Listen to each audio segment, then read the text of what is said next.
উনি ভুগছিলেন, কিন্তু এত তাড়াতাড়ি যাবেন জানি না, জানতুম না।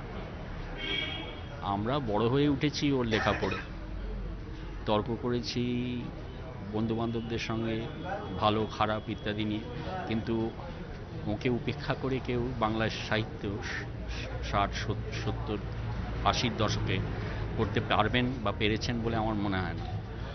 আর যে ধরনের একটা পার্সোনা উনি তৈরি করেছিলেন, যে এক ধরনের ভালনারেবিলিটি, এক ধরনের অসহায়তার বোধ, চারিদিকে যখন রাজনৈতিক হিংসা, এক ধরনের প্রেম আকাঙ্ক্ষার সম্পর্কে একটা আবছা না বোঝার যে অসহায়তা, সেগুলোর মধ্যে দিয়ে সেগুলো কবিতা পড়ে, তার গদ্য পড়ে আমরা বড় হয়েছি। অতএব তার কথা ভাবলেই শুধু যে একজন লেখকের কথা মনে হয় তা নয়, আমাদের নিজেদের বড় হয়ে ওঠার কথাও মনে হয়। তাকে বাদ দিয়ে আমি আমার নিজের মানসিক গঠনের